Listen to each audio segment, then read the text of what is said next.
எல்லாரும் சொன்னாங்க, அந்த சீமானை பற்றி பேசுகிறீங்க வாயே நாக்கடிச்சு போச்சு. நீங்கள்லாம் எங்கன்னா பார்த்தா செருப்பு கிருப்பு இருந்தால் அடிங்க. அவன் என்ன சொல்கிறான், இஷ்டப்பட்டு வந்தால் கர்ப்பமாக்கிடுவானா 7 வாட்டி கலைப்பானா. நான் என்ன தூக்கின்னு போய் கற்பழிச்சேன்னு கேட்டேன்னா இல்லையா டிவியில்? தூக்கின்னு போகிறவே கற்பழிப்பியா நீ? இதுக்கெல்லாம் காரணம் என்ன? அவனை தூக்கி உள்ளே வச்சு நசுக்கி சூப்பு எடுத்தான்னு வச்சுக்க, ஒன்றுமே இல்லைங்க, ஒரு பிரச்சனை இல்லை. அந்த ஒரு நாள் சீமான், அந்த யாரவன் அந்த போலீஸ் கேடி அண்ணாமலை, இப்படி இந்த உதவாத சாமான் பாத்திரம் வேஸ்ட்டு பாத்திரம்லாம் இருக்குது பாரு, இதெல்லாம் தூக்கி உள்ளே போட்டு நசுக்கி கொட்டையை நசுக்கி சூப் வச்சு குடிச்சிட்டு அடுத்த நாள் இவர்கிட்ட பதவி கொடுத்துட்டு வந்துடுவேன். எத்தனை பேர் முதலமைச்சரானாங்க. இப்போ அப்பானை கூப்பிட்டா அடியில் நோவுதுன்றானுங்கல்ல, இப்போ அப்பானை கூப்பிட்டா அடியில் நோவுதுன்றான்ல, அம்மா அம்மானு கூப்பிட்டானுங்களா இல்லையாம்மா? அம்மா அம்மானு கூப்பிட்டாங்க. டாக்டர் கலைஞர் பார்த்தா எங்களையடா குறை சொல்கிறீங்க?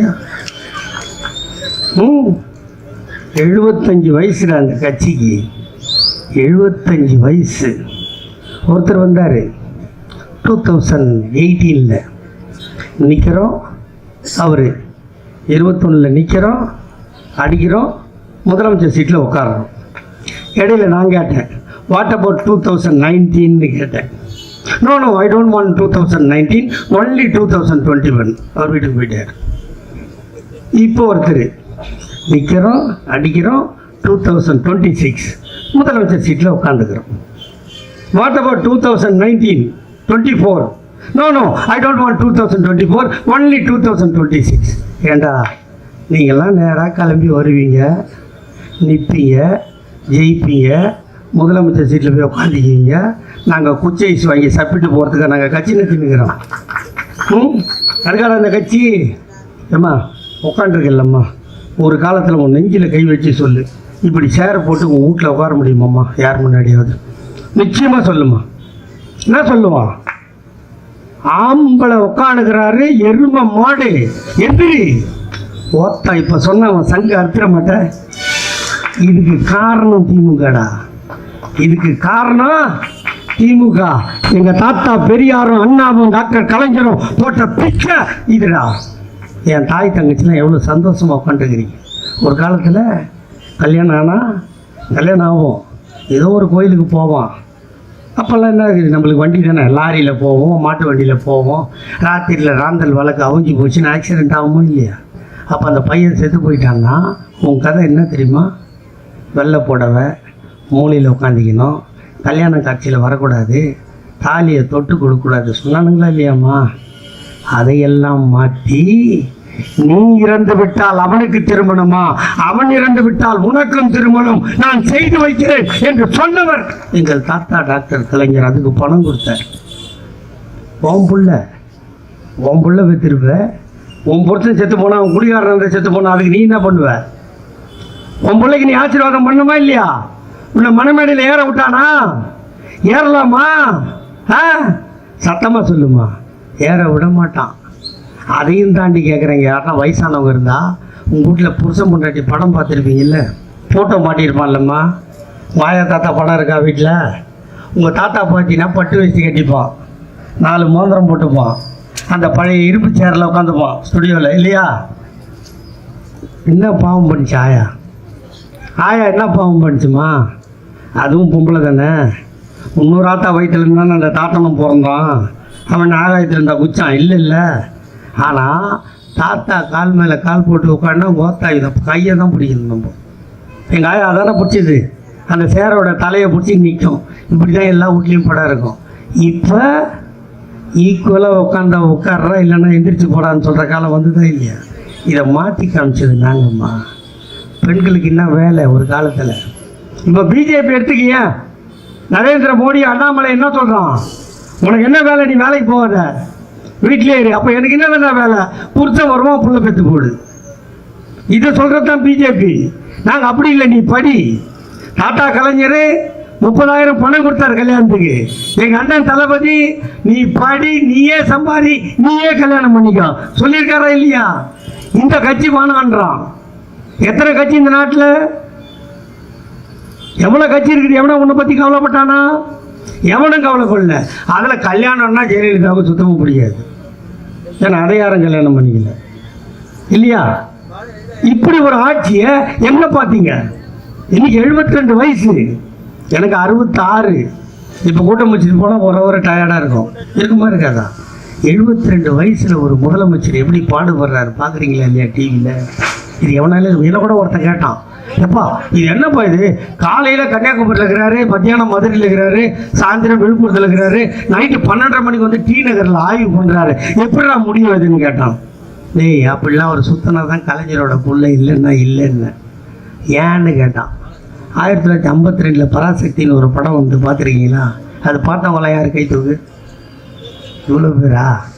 அந்த படம் வர்றதுக்கு முன்னாடியும் படம் வந்துதா? அந்த படம் வர்றதுக்கு முன்னாடியும் படம் வந்ததில்லை. 20 பாட்டு வரும், 20 பாட்டு, 10 பாட்டுக்கு தூங்கணும், 2 பாட்டுக்கு பாத்ரூம் போகணும், 2 பாட்டுக்கு டம் அடிக்கணும் இல்லையா? 1952 பராசக்தின்னு ஒரு படம் வந்துதான் 2.25 மணி நேரம் கண்ணை சிமிட்ட கூட விடாமல் படம் பார்க்க வச்ச படம் பராசக்தி. அதை எழுதுனது எங்கள் தாத்தா டாக்டர் கலைஞர். அப்போ எவனோ கடையில் விற்கிற மையை வாங்கி கலைஞர் தாத்தா கையில் இருக்கிற பேனாவில் ஊற்றுனா அந்த மை கைப்பட்ட மைக்கு அவ்வளோ பவர் இருந்தால் எங்கள் அண்ணன் தளபதி அவர் சொந்தமாக ஊற்றின மை அது எவ்வளோ பவராக இருக்கும்னு பெரியவனாவடா நரேந்திர மோடி தாடி வச்ச கேடி.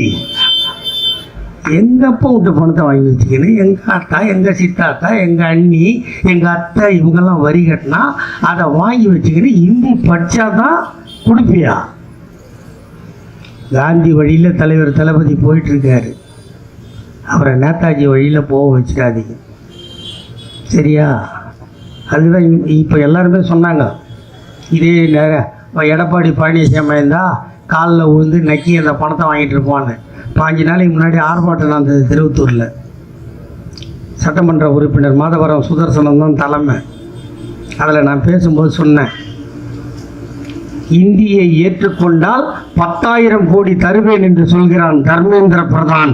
இந்தியை ஏற்றுக்கொண்டு 10,000 வாங்குவது என்பது கக்கூசில் உட்காந்து பிரியாணி சாப்பிட்றதுக்கு சமம்னு நான் பேசுனேன். அதான் நம்ம உண்மை. நம்மளுக்கு பசிக்குதுமா, பசிக்குதுன்றதுக்காக நம்மளை ஒருத்தன் மிரட்டுறோம் வந்து நீ கக்கூசில் உட்கார நான் பிரியாணி வாங்கி தரேன்னா சாப்பிடுவோமா? அவன் மூஞ்சில் தூக்கி அடிக்க மாட்டான். அதே மாதிரி தான் இந்த பிஜேபி என்பது நம்மை வீழ்த்தி உன்னை அடிமைப்படுத்தி தான் வாழ வேண்டும் என்று நினைக்கின்ற கட்சி. அந்த கட்சி ஒருபோதும் தமிழ்நாட்டில் வளர விடக்கூடாது. அந்த கட்சி வந்துச்சுன்னா ஆபத்து பொம்பளைங்களுக்கு தான். என்ன சொன்னான் தெரியுமா? முதல்ல உனக்கும் புருஷனும் கல்யாணம் ஆகும், உன் புருஷன் செத்துட்டா உன்னை தூக்கி நெருப்பில் போட்டுருவானுங்க. இந்த சனாதனம் கொனாதனன்றானுங்கல்ல, பொண்டாட்டி தூக்கி நெருப்பில் போடு, இல்லை மூலில் உட்கார வை, வெள்ளை புடவை கட்டு, எதுக்கும் உதவாத லாக்கு, இப்படி சொன்னான். இந்த திராவிட இயக்கம் மட்டும்தான் இதை சொல்லிச்சு. இங்கே உட்காந்துக்கிறீங்களே எத்தனை பேர் முதலமைச்சரானாங்க? இப்போ அப்பானை கூப்பிட்டா அடியில் நோவுதுன்றானுங்கல்ல, இப்போ அப்பானை கூப்பிட்டா அடியில் நோவுதுன்றான்ல. அம்மா அம்மானு கூப்பிட்டானுங்களா இல்லையாம்மா? அம்மா அம்மானு கூப்பிட்டாங்க. அம்மானு கூப்பிட்டா அந்த பெண்களுக்கு ஏதாவது செஞ்சுதாம்மா? சொத்தில் சமப்பங்கு வாங்கி கொடுத்துதா ஜெயலலிதா? அம்மா தானே. சின்ன பசங்களாம் ஆயா தானே வாங்கி கொடுத்ததா? இல்லை. அம்பேத்கர்னு எங்களை பெரிய தாத்தா இருந்தார். அவர் பார்லிமெண்ட்டில் கேட்டார், பெண்களுக்கு சொத்தில் சமப்பங்கு கொடுன்னு தனிநபர் தீர்மானம் கொண்டு வந்தார். தீர்மானம் நிறைவேறல.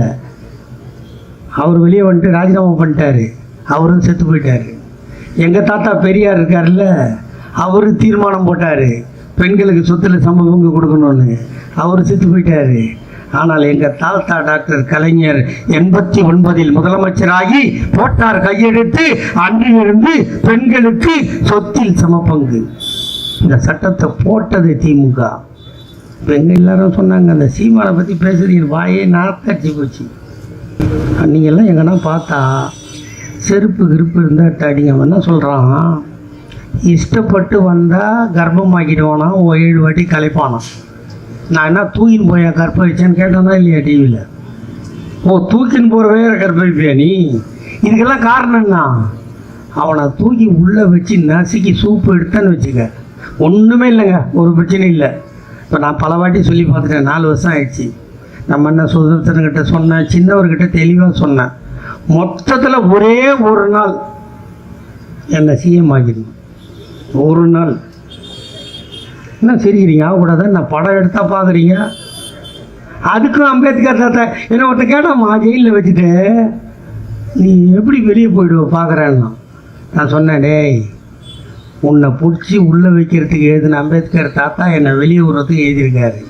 வேணுன்னா ஒரு 5 நாள் எக்ஸ்ட்ரா உள்ளே வச்சுக்கலாம், அதுக்கு மேலே என்னை வைக்க முடியாதுன்னு கொடுத்தாங்கன்னு வச்சுக்க. அந்த ஒரு நாள் சீமான், அந்த அவன் யாரவன், அந்த போலீஸ் கேடி அண்ணாமலை, இப்படி இந்த உதவாத சாமான் பாத்திரம், வேஸ்ட்டு பாத்திரம்லாம் இருக்குது பாரு, இதெல்லாம் தூக்கி உள்ளே போட்டு நசுக்கி, கொட்டையை நசுக்கி சூப் வச்சு குடிச்சிட்டு அடுத்த நாள் இவர்கிட்ட பதவி கொடுத்துட்டு வந்துடுவேன். என்னடா பேசுகிறானுங்க? எங்களுக்கு மட்டும்தாங்க இந்த கேடு, எங்களுக்கு மட்டும்தான் இந்த கேடு. நான் பேசினா எனக்கு 2.5 மாதம் செய்யலாம். எங்கள் ஆட்சி ஒருத்தன் பேசுவானா 4 நாளில் வெளியே வருவானா? என்னடா நியாயம் இது? நியாயமா இது? ஏன் எல்லாருக்குமான முதலமைச்சராக நடக்க வேண்டும் என்று எங்கள் தளபதி நினைக்கிறார். எல்லாருக்குமான முதலமைச்சர் நம்ம பையன், அவன் மீது குற்றச்சாட்டு. ஆகவே அவனை பாதுகாப்பாக உள்ளே வைக்க வேண்டும் என்று நினைத்தார், என்னை வைத்தார். நான் வெளியே வந்தேன், ஆற தழுவினார். எங்கள் சின்னவர் என்னை அணிதிரட்டி அனுப்பி வைத்தார். இதோ முழங்கிக் கொண்டிருக்கிறேன். இந்த கட்சியில் இருப்பதே பெருமை. இந்த கட்சி ஒன்று மட்டும்தான் மக்களை காப்பாற்றும். அதுக்காக நாதாரி மாதிரி, நாடோடி மாதிரி இருக்கிறதெல்லாம் போய் நக்கினா எனக்கு இந்த பேர் இருக்குமா? No chance. நான் கேட்குறது இந்த பக்கமே பார்க்கல, நான் உங்களை மட்டும்தான் பார்த்து பேசுகிறேன். ஏன் தெரியுமா? நீங்கள் தான் மீன் கடைக்கு போவீங்க, நீங்கள் தான் துணி கடைக்கு போவீங்க. எங்கால் என்ன பண்ணுவோம் தெரியுமா? வண்டியில் ஏற்றி போய் 2 பசங்க 3 பசங்க ஏற்றி போய் விட்டு வெளியே டீ கடையில் யோசனை பண்ணியிருப்போம், எவ்வளோக்கு துணி எடுக்க போகிறாங்களோ, எவ்வளோ பில்லு வருமோ. அதனால் எங்கள் ஆளுங்களுக்கு யார்கிட்டையும் பேசுகிற ஐடியாவே வராது. நீங்கள் மட்டும்தான் எங்கே போனாலும் பேசுகிறாங்க. எங்கே போனாலும் இதை பேசுங்க. எதிர்கருத்து சொல்கிறவனை நல்ல செருப்பு இருந்தால் அடிங்க, பிஞ்சு போச்சுன்னா நான் வாங்கி தரேன். ஏன்னா இவ்வளோ செஞ்சுட்டு கேவலமாக பேசுனா அதை கேட்டுட்டு இருக்க முடியுமா? என் அண்ணன் சுதர்சனத்துலேருந்து சைதை சாதிக்கிலேருந்து என் தங்கை ராஜேஸ்வரி வரைக்கும் 26 உதயசூரனுக்கு ஓட்டு போடுன்னு கேட்டாங்க. நான் சத்தியமாக கேட்குறது இல்லை. ஏங்க ஒன்றுமே செய்யலைன்னா உங்கள்கிட்ட வந்து பிச்சை எடுக்கலாம். எல்லாம் செஞ்சுருக்கோம். கொரோனா வந்தது 2019 கொரோனா. அப்போ எவனாவது உங்களை திரும்பி பார்த்தானா? எடப்பாடிக்கிட்ட கேட்டோம், யோ ஒரு 5000 ரூபா கூடியா ஜனங்க வாழட்டும். அவன் 1000 ரூபா தான் கொடுத்தான். அப்போ எங்கள் அண்ணன் சொன்னார், இந்த முத்துவேல் கருணாநிதி ஸ்டாலின் ஆட்சிக்கு வந்தால் அந்த பாக்கி 4000 தருவேன் என்று சொல்லி உடனே தந்தமா இல்லையா? அது இல்லாமல் என்ன பண்ணாரு? உலகமே என்ன சொல்லுச்சு? வீட்டிலிரு, விழித்திரு, தனித்திரு. இதானுங்க உண்மை. ஜப்பான் பிரதமரை தான் சொன்னான், அமெரிக்க ஜனாதிபதியாக தான் சொன்னான். ஆனால் உலகத்தில் ஒரே தலைவன் சொன்னான், ஒன்றிணைவோம் வா என்று சொன்ன ஒரே தலைவர் என் தலைவர் தளபதியை தவிர வேறு எவனும் இல்லை. நம்பரை கொடுத்தார். இங்கே கருணாகரன் எத்தனை வீட்டுக்கு அந்த பொருள் கொடுத்தாரா இல்லையா? ஆனால் கொடுத்தீங்களா இல்லையாண்ணா? இப்படி அடிக்க வச்சுக்கிற நீ கொடுத்துருக்க மாட்டேன்னா? இப்படி பாருங்க, கல்யாணத்தில் சீர்வரிசை இப்படி அடிக்க வச்சுருக்காரு. கொடுத்தோமா இல்லையாம்மா? மருந்து கொடுத்தோம், காய்கறி கொடுத்தோம். அப்போ யார் மயிரை புழுங்க போயிருந்தான்? மற்றவெல்லாம் எவனும் வரல. இல்லை என்ன பண்ணானுங்க தெரியுமா? பாட்சியில் இருந்தவனுங்க கொசு மருந்து அடிக்கிறேன்னு பச்சை தண்ணி அடித்தானுங்க, பினாயில் அடிக்கிறேன்னு லைசால் அடித்தானுங்க. அதை விட கொடுமை, கொரோனாவில் போய் நீ ஆஸ்பத்திரியில் அட்மிட் ஆகிறில்ல, அட்மிட் ஆனால் இங்கே அட்மிட் ஆனவங்க இருந்தால் சொல்லுங்கள், என்ன சாப்பாடு கொடுத்தாம்மா அவங்களுக்கு? ஒரு புளி சாதம் இல்லை ஒரு லெமன் சாதம் எவ்வளோமா இருக்காது? 40 ரூபா இருக்குமா? சாப்பாடு 40 ரூபா, காலைல டிஃபன் 50 ரூபா, நைட்டு ஒரு 100 ரூபா. எவ்வளோ ஆச்சு? 210 ரூபா ஆச்சு. இல்லை, ஒவ்வொருத்தர் தலையிலையும் 650 ரூபா பில் போட்டு திருட்டு கூட்டம் தான் அதிமுக. நாங்கள் வந்து உங்களுக்கு எல்லாருக்கும் அரிசியும் பருப்பும் காய்கறியும் கொடுத்து டென்ஷன் இல்லை. ஒரு எம்எல்ஏ ஜே அன்பழகன் சொல்லி கொரோனா தாக்கி செத்து போயிட்டாரா? அப்போ எங்கள் உயிரை கொடுத்து உங்களை காப்பதற்கு ஒரு கட்சி இருக்கிறது என்றால் அது திமுகவை தவிர வேறு கட்சி இருக்கிறதா என்பதை நீங்கள் மனதில் வைத்துக் கொள்ளுங்கள். உங்களை வந்து ஓட்டு போடு 3வது முறையாக சுதந்திரத்தை ஜெயிக்க வை, அடுத்த வாட்டி மந்திரி ஆகிடுவா அப்படின்னு கேட்க வேண்டியதில்லை. அவர் சேவையை பிடிச்சிருந்தா நீ ஓட்டு போட்டு ஆகணும். நன்றி மறப்பது நன்றன்று இல்லையா? ஒருத்தர் செஞ்சுருக்காங்க, இவ்வளோ போட்டு இவ்வளோ திட்டம், மாதம் 1000 ரூபா வாங்குறீங்க. இந்த இந்த இந்த இந்த பொங்கலுக்கு கூட இப்போ பேசினார்ல சைதி சாதிக்கு 1000 ரூபா கொடுக்கல. அது எப்படி இதுனா ஒரு பழமொழி சொல்லுவாங்கல்ல, தினம் இல்லைன்ற நல்லவோ இல்லைன்னு தான் சொல்லுவா, டெய்லி போடுற முண்டை ஏன் போடலன்னு கேட்பாங்கன்னு ஒரு பழமொழி இருக்குல்ல, அது மாதிரி தான் இருக்குது. பணம் இல்லைம்மா, ஏமாத்துறான், கொடுக்க மாட்டேன்றான். அரசியல் சட்டம் அப்படி எழுதி வச்சிருக்கான், அதையும் உடைப்போம், அரசியல் சட்டத்தை திருத்துவோம். இந்தியா கூட்டணி ஆட்சிக்கு வந்தார். இந்தியா கூட்டணி ஆட்சிக்கு வந்ததுன்னா ஒரு பிரச்சனையுமே இல்லை. ஒரு 40 சீட்டு அதில் தான் டேமேஜ் ஆகிடுச்சு. மீண்டும் வரும். ஆனால் அதுக்காக இவன் இல்லைன்றதுக்காக அவங்கள்ட்ட பிச்சை துண்டுறதுக்கு தமிழ்நாடு தயாராக இல்லை.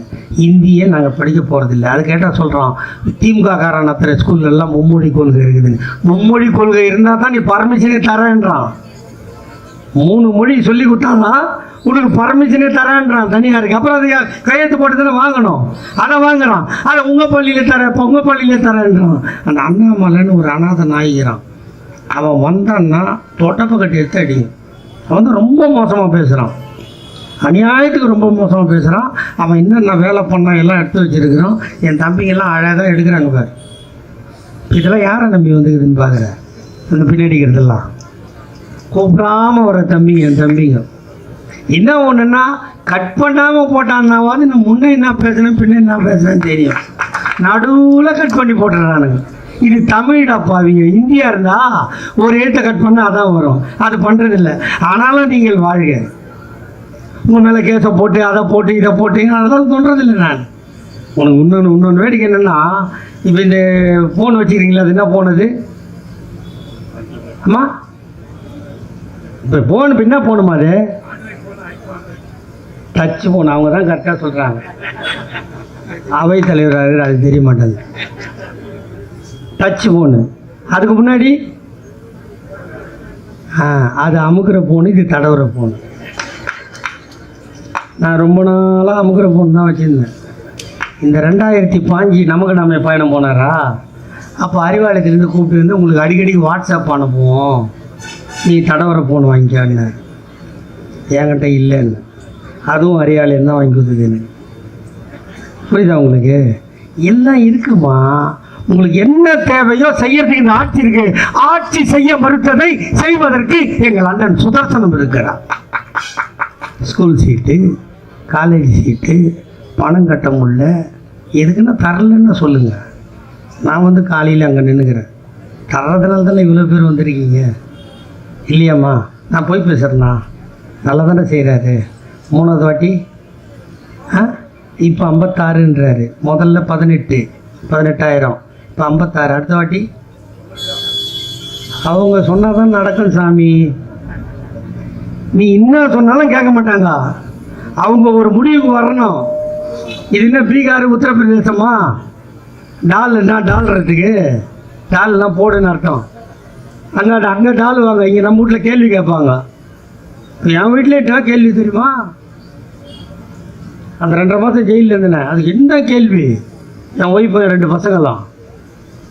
நான் தான் டிகிரி படிக்கிறது வக்கீல். ஏன்னா அப்போ கலைஞர் ஐயா முதலமைச்சர் இல்லை. இந்த இந்த கை காலெலாம் விட்டு ராத்திரியில் வேலை, பகலில் படிப்பு. பியூசிக்கு மேலே போக முடியல. எங்கள் ஐயா கலைஞர் முதலமைச்சராக என் 2 பொண்ணையும் 2 டிகிரி படிக்க வச்சிட்டேன். அது கலைஞர் ஐயா போட்ட பிச்சை என் குடும்பத்துக்கு. இவ்வளவு செஞ்சுருக்கிற இந்த கட்சி எனக்கு செய்யலைன்னு அதுதான் நான் முட்டாள் தானே. ஊரை வாழ வைக்க ஒரு கட்சி ஒன்றும் இல்லை, அந்த கட்சி தானே திமுக. அதனால் இந்த விஜய் ரசிகர் யாருன்னா இருப்பாங்க உங்கள் வீட்டில். இந்த பொம்பளை பசங்க அது மாதிரி சேட்டை பண்ணுங்கன்னு நினைக்கிறேன். தலையாட்டுறாங்க பார்.